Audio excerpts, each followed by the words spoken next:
Саламатсыздарбы? Бүгүнкү сабактын катышуучулары, окуучулар. Сабакты баштаардан мурун баарыңыздарга жаркын маанай, ийгилик кааламакчымын. Анда эмесе сабактын темасына көңүлүбүздү бурсак. Бүгүнкү сабагыбыздын темасы айлана чөйрөдөгү объекттер. Сабактын максаты объект түшүнүгүн билишет, объекттин касиетин жана параметрлерин талдап, сыпаттай алышат. Ар бир объекттин өзүнүн аталышы болгондуктан ал башка объекттерден айырмаланып турат. Мисалы, көпөлөк, глобус, акку, планета Сатурн, компьютер, жылкы, алма. Демек, объект бул курчап турган реалдуулуктун предмет, процесс, кубулуш адам тарабынан бир бүтүн катары кабыл алына турган каалагандай бөлүгү. Объект деп адамдын көңүлү бурулгандын бардыгын атоо кабыл алынган. Ал эми объект сизге тааныш эмес болсо, мисалы гибискус бул эмне? Анда объектти башка объекттен айырмалоо үчүн кошумча мүнөздөмө керек болот. Ал объекттин формасы, өңү, пайдалануу чөйрөсү, колдонулушу. Объект жөнүндө маалымат так жана кеңири берилген сайын аны таануу билүү оңоюраак болот. Объекттин касиети, объекттердин белгилери. Адамдар пикир алмашууда объекттердин аттарын сөздөр менен белгилешет. Аталыштан тышкары объект тууралуу билдирүүлөрдө адам анын белгилерин, касиеттерин, аракеттерин, жүрүш-турушун, абалын, башкача айтканда параметрин толугураак сыпаттап бере алат. Объекттин касиеттери төмөнкү суроолорго жооп берет.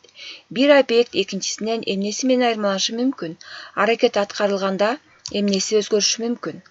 Ар бир касиет кандайдыр бир чоңдук жана ал ээ боло турган мааниси менен аныкталат. Чоңдуктардын мисалы түс, материал, форма, узундук. Маанилердин мисалы түс кызыл, материал темир, форма тик бурчтуу, узундук 5 метр. Дагы башка көптөгөн мисалдарды келтирсек болот. Мисалы жылкы жаныбары бири-биринен түсү менен айырмаланышы мүмкүн. Шаарлар калкынын саны, дарыялар узундугу, документти редакциялаганда анын көлөмү азайышы мүмкүн. Сууну ысытканда анын температурасы жогорулайт. Ал эми бул таблицада алардын касиеттери, ошондой эле объекттердин касиеттерине туура келген чоңдуктар жана чоңдуктардын маанилери келтирилген. Объект мүнөздөлөт өзгөрбөгөн параметри менен. Мисалы, адамдын туулган жылы, комнаталардын узундугу, туурасы, убакыттын өтүшү менен өзгөргөн, мисалы бою, салмагы, чачынын өңү, жашы, машинанын ылдамдыгы, гүлдүн өсүшү, ошол учуру менен, мисалы адамдын уктаган учуру, кубанган учуру, жылмайган учуру, кыялданган учуру, эмоционалдык абалы. Келгиле, анда эмесе биз мисал келтирели. Адам кара чачтуу. Бул убакыттын өтүшү менен өзгөргөн параметр. Коон 3 килограммдык. Бул өзгөрбөгөн параметр. Акыл адамдын аты. Кубанып жатат. Бул учурдагы параметр. Автомобиль Японияныкы. Бул өзгөрбөгөн параметр. Асан жашы 12-де. Бул убакыттын өтүшү менен өзгөргөн параметр. Телевизор диагоналы 20 дюйм. Бул өзгөрбөгөн параметр. Чака алюминий, телефон Redmi Note 8. Бул өзгөрбөгөн параметр. Конкреттүү мааниси, аракеттери, жүрүш-турушу сыпатталышы менен берилген объекттин касиетин параметр деп аташат. Ар бир касиет кандайдыр бир чоңдук жана ал ээ боло турган мааниси, башкача айтканда параметрлери менен аныкталат. Параметр бул грек тилинен алганда өлчөм, ченем дегенди билдирет. Параметр чоңдук, параметр мааниси. Бул жерде кумаралардын параметрлерин беребиз. Кумара бул объект. Бул жерде бир объект, бирок касиеттери ар башка. Мисалы, кумара алюминийден жасалган, материалы алюминий менен. Кумара чоюндан жасалган, материалы чоюн менен. Кумара жыгачтан жасалган, материалы жыгач менен. Кумара чоподон жасалган, материалы чопо менен. Кумара фарфордон жасалган, материалы фарфор менен. Демек, объект аталышы бир болгон менен, анын касиеттери ар башка болушу мүмкүн экен. Дагы бир мисал, объект сервис, касиети фарфор идиш, чоңдук материал, мааниси фарфор. Объект үй, касиети 3 этаждуу, чоңдук канча этаж, мааниси 3 этаж. Дагы бир мисал, объект, касиети чоңдук, чоңдуктун мааниси параметрлерин аныктайлы. Адам көк көздүү, көзүнүн түсү көгүлтүр. Адам узун бойлуу, бою 175 сантиметр. Объект үй, касиети кыш менен салынган, чоңдук материалы, чоңдуктун мааниси кыш. Үй 5 терезелүү, терезесинин саны 5. Үй жашыл чатырлуу, чатырдын түсү жашыл. Файл эски, түзүлгөн датасы 23 март 2010. Файл чоң көлөмдөгү, өлчөмү 36 мегабайт. Файл текстик, тиби тексти, текстик документ.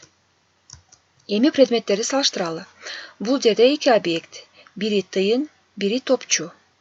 Экөөнүн окшош жактары экөө тең тегерек. Айырмасы материалдары ар башка. Тыйын атайын металлдан жасалган, топчу пластмассадан жасалган.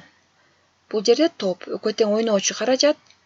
Бул жерде футболдун тобу, колго ойнолчу топ, бирөө чоң, бирөө кичинекей. Материалдары ар башка. Дептер, материалдары бир, өңдөрү бирөөсүнүкү көгүш, бирөөнүкү жашыл. Гибискус объектисине кайрылып, анын параметрлерин аныктайбыз. Үйгө өстүрүлүүчү гүл, бийиктиги 3-төн 6 метрге чейин, кооз сүйрүү жашыл жалбырагы бар, гүлү кызыл, 1 суткада ашык гүлдөбөйт. Чай жасоо үчүн колдонулат, аны Кытай розасы деп да аташат.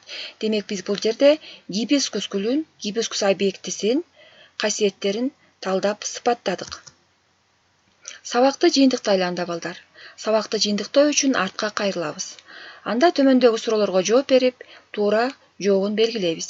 Бул курчап турган реалдуулуктун предмет, процесс, кубулуш адам тарабынан бир бүтүн катары кабыл алына турган каалагандай бөлүгү. Варианттар: объект, параметр, чоңдук, белги.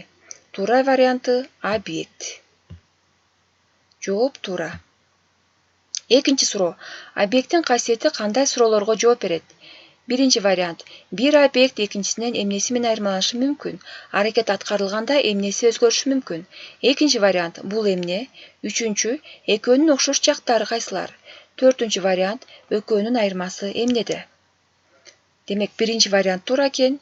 Жооп туура. Үчүнчү. Объекттердин аттарын атагыла.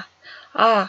Бакчада өскөндөрдү, булар жер жемиштер, мисалы алма, помидор, өрүк, алмурут жана башка жер жемиштер болушу мүмкүн. Б.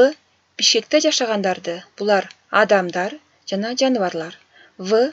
Тракторду башкаруучу объект адам. Г. Мектепте болгондорду. Демек, бул жерде объект мектеп өзү болот. Мектептин ичиндеги класстар объект, класстын ичиндеги предметтер, доска, стол, стул бардыгы тең объект болуп эсептелинет. Жана мектепти окуган окуучулар, иштеген мугалимдер дагы объект болуп саналат. Төртүнчү суроо. Төмөндө келтирилген ар бир объекттин касиеттери үчүн чоңдугун жана маанисин көрсөткүлө. Адам кара чачтуу, касиети бул жерде чоңдук, түсү, мааниси кара. Объект дарбыз, касиети 7 килограммдык, чоңдук өлчөм, мааниси 7. Объект чыны, касиети фарфордон жасалган, чоңдук материалы, мааниси фарфор. Объект автомобиль, касиет Японияныкы, жасалган жери Япония. Объект катуу диск, чоң, өлчөмү чоң. Объект монитор, диагонал 17 дюйм, чоңдугу өлчөмү, мааниси 17 дюйм. Анда эмесе балдар, өзүңөрдүн билимиңерди баалагыла. Биздин сабагыбыз максатына жеткен болот. Эгерде объект эмне экенин билсеңер, объекттин касиеттерин, параметрлерин билсеңер, объектти сыпаттап, талдай алсаңар. Үйгө тапшырма. Балдар, теманы интернет булактарынан издеп окугула. Өтүлгөн тема боюнча кроссворд түзүп, бири-бириңер менен бөлүшкүлө. Экинчи тапшырма. Бул жердеги объекттердин касиеттерин талдагыла, сыпаттагыла, эмнеден жасалган материалын аныктагыла. Көңүл бурганыңыздарга чоң рахмат. Кийинки сабакта жолукучакты, саламатта калгыла.